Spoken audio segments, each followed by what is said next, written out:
Sir, da bini response ang 1.5 lakhs as a mane financial assistance hordang. So ang sir ko ar sir ni pura team ko thank you hoनना सानदों बेखौ होनायनि थाखाय जोङो जाय गथ'आ मेधाबि मेलेम गोनां डक्टर इन्जिनियार फरायनो थांबाय बिथांमोनखौ जों हेल्प होगासिनो दं इउपिपिएल बादि बै नांगालनि मानसि मानि मानसि जोथ्रोदनाय दरखास्तखौ गारहरनाय बिसिनानै गारनाय जोंनाव बिदि गैया जोंना मा बिटिसिआ डेभेलप जानांगौ बयनिबो फिसाफ्रा रोंनांगौ जोङो वेल इक्विप जानांगौ बिटिसिआ सेल्फ सास्टेइन जानांगौ बेसो जोंनि उद्देश्य आंनि नामा स्नेहा बसुमतारी आं दा जरहाट मेडिकल कलेजाव MBBS खालामगासिनो दङ दा आङो माने फाइनान्शियल उसुबिदा जागासिनो दंमोन स' बिनि थाखाय आं एप्लिकेशन हरदोंमोन हाग्रामा सरनि टीमखौ ओमफ्राय सारा दा बिनि रेसपन्सआव आंनो 1.5 lakhs एस अ माने फाइनान्शियल एसिस्टेन्स हरदों स' आं सरखौ आरो सरनि पुरा टीमखौ थैंक यू होनना सानदों बेखौ होनायनि थाखाय आरो आं सानदों कि आं फिउचाराव बर'नि टीमखौ माने बर'नि मानसिफोरखौ so माने हेल्प होनो हाथों फिउचाराव एन्ड मोजाङै माने जोंनि कमिउनिटिखौ देनां माने रिप्रेजेन्ट खालामनो हानायनि थाखाय बेखौनो बिटिसिनि गाहाय खुंगिरि हाग्रामा महिलारिनिफ्राय नोंनि फरायनायाव बेबायदि अनसुंथाइ बा हेल्पखौ मोनगोननि मिजिंथि दंखायोमोन नामा नोंथाङा सर एफा बिदिथ' गैयामोन बाट मोनसे होप दंमोन कि सारा अबभियासलि माने हेल्प होनो हागौ मोनगोन मोना बेखौथ' होननो हाया बाट मोनसे होप दंमोन आरो कि मोनगोन जानो हागौ मानोना सारा अलवेज माने हेल्पफुल थानायनि माने रेपुटेसन दंखायो सारना स' बेनि थाखाय बे फाइनान्शियल एसिस्टेन्टजों फरायनायाव हेल्प जागोन अबभियासलि जागोन मानोना आं मेरला जिनिसखौ माखासे जिनिसखौ माने एफर्ड खालामनो हाया बायदि मोनगासिनो दंमोन दा बायदि समाव स' मेरला मानसिफ्रा माने कोचिं इरि खालामो कोचिं इरियाव मेरला लाख थाखा थाङो बेनि थाखाय स' नीट पिजि इरि मेरला जिनिस दं खालामनांगौ दंबावो आरो मेरला दा आं MBBS खालामगासिनो दं बिनि उनाव आरो फिउचाराव आरो पिजि इरि खालामनांगौ दं बेनि थाखाय कोचिं इरि खालामनांगौ दं मेरला मानसिफ्रा थर्ड इयरनिफ्रायनो खालामो सेकेन्ड इयरनिफ्रायनो खालामो आं खालामथ'नो मोनाखै आरो स' आं बेखौ माने बिनि थाखायनो आं माखासे जिनिसखौ माने आं जेखौ एफर्ड खालामनो हायाखै आं बेखौ दा सरनि हेल्पजों खालामनो हासिगोन बिथांखिनि बाथ्रा जोंना जाबाय इउपिपिएलनि बादि अमा मिशन बोरमा मिशन दाउ मिशन मैखुन मिशन बिदिनि खोथा गैया जोंना उद्देश्यआ मा बिटिसिखौ जौगाहोनांगौ मिशननि बाथ्रा गैया बे बड'फानि सिमां जोंना बेखौ फुलफिल खालामनाय जे बर' हारि गेरेमसा हारि दानांगौ दा गेरेमसा हारि दानोबा जोंनि गथ' गथायखौ जों जुदि सोलोंथाइ होनो हायाबा सोरबा बेफारि मानसिखौ बेफारि खालामनो जुदि एनकारेज खालामनो हायाबा जोङो बोरै गेरेमसा हारि जानो बोरै आदर्श बिटिसि जानो ओंखायनो बेरेखा दोलोआ गावसोर मा मिशन लादोंमोन गावसोर फेल जालांबाय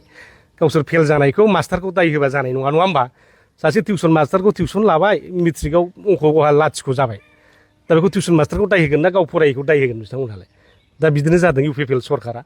बिथांमोनहा जेबो माने मोनसेबो मिशन साक्सेस खालामलांनो हायाखिसै बरंसो थगायलांबाय बिथाङा माने बुंदोंमोन सुपार 50 खालामनानै डक्टर इन्जिनियार खालामलांगोन बासिराम बर'नि नामाव फेल'शिप होगोन मागोन होननानै रावबो होलाङाखिसै दिनै सुपार 50नि नामाव रायजो राजाफोरखौ थगायलांबाय फरायसाफोरखौ थगायलांबाय दाउ मिशन अमा मिशन होननानै फैसाफोरखौ लुथिनानै जालांबाय दिनै नलेज फेस्टिभेलनि नामाव दिनै माने ISPL गेलेनायनि नामाव दुरान कापनि नामाव कौटि थाखा बिथांमोनहा लुथिनानै जालांबाय दा दिनै जों मोजां खामानि मावनायखौ बिथांमोनहा नायनो हाया माने बिथांमोनहा ओरैबायदि मेगन गोसा मानसि जाय मेगन गोसा मानसि मालायनि जौगानायखौ लुबैया दा बे मेगन गोसा मानसिफ्रा दिनै जों इउथ BPFनि खामानि मावनाय हाग्रामा सारनि जे आदर्श निथि बेखौ दिनै मेगन साबाय थादों मेगन साग्रा मानसिया जेब्लाबो उन्नति जाया नायबानो जाबाय नों मोनसे गामियाव जुदि सोरबा सासे मानसिफ्रा खालि सोरबा सासे मावनायखौल' उमुगा एरखम जाबाय गाव जेबो मावा बे मानसिया उन्नति जाया थिग बेबादिनो इउपिपिएल दोलोआ दिनै जोबस्रांनाय लामायाव फैबाय बे जुदि एबार बाइ इलेक्सन जायो बिथांमोना हयथ' 10-15 हाजार भटथ' बहा मोनो 150टा भट मोनगोन ना मोना बे मोनसे दिनै जानानै दं आरो मालाय दा ग्राउन्ड लेभेलाव दा बयबो जोंनि जे अनसुंथाइ होनाय बेखौ मोजां मोनजोबदों रायजो राजाफ्रा गरिब दुखियानो होदों जों दा बेवहाय सोरबा इउपिपिएल बिजेपि टिजिपि बिदि जोंना जेबो बे माने माबा गैया कम्पारेटिभ माबा गैया गोदोनि जोंनि लोगोसे मावलायबोनाय आंनि दरखंनिफ्रायनो हारिनि थाखाय मावबोनाय बिबोनां गिलबार्टजों लोगोसेनो लोगोमोन मानगोनां दा हाग्रामा महिलारि जोंनि बिटिसि चिफ जाबाय हाजार दावहानि गेजेरजों सिरिखिबोनाय बियो सासे जोंनि मानगोनां चिफ जाबाय बे बैसोसिमाव आं हाजासे हामबाय होनदों बिदाखौ जोबोद मानियोमोन मानगोनां बिशप नित्यानन्द बरगयारी आंनि न'फांखौ बिदा फंबाय असे थालायोमोन बिसोरो आरो दानो फिसौनि थाखाय गावबो गैला फिसाजोआ हालाय हाफाय जानायाव बिबथैखौ खावलायबाय मोनसे राहा नागिरदो आदैनिसिम होननानै दा बे किर्गिस्तानाव फरायो बोसोरनै थांबाय बिना स्टाडियावनो नाम्बारा फैखायोनो माने स्टाडिनि माबा प्रेक्टिकेल क्लासावनो मेन परिखाखौ होनांलायाखै देग्लाय दा बियो फरायगासिनो दं बिनि थाखाय बे अनसुंथाइखौ हल जोंनि बिटिसिनि सिङाव थानाय गासै मावथि हान्जा आरो दा मानगोनां अनजाग्रा जोहोलावफोर इयुथफोरनिफ्राय गासैबो फैबाय मोनफा मोनफा बुंनो रोंला बयखौबो गोरबो इसिंजों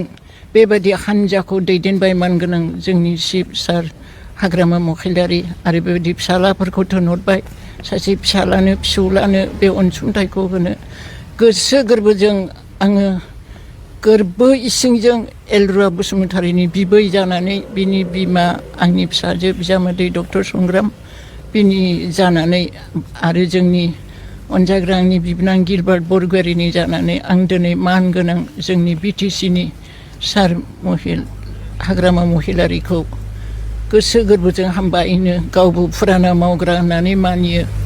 गासै साहित्य जागायजेनबोनायनिफ्रायनो एबसुनिफ्रायनो मावै मावै बुरिबाय आंबो आंनि गोरबोआव दाबो दङ आं थैजासे थागोन हारिनि थाखाय बिनि थाखाय आं दिनै बे समाव गोसो गोरबोजों हामबाय होनदों आरो हादोर सिबिग्रा साफ्रोमखौबो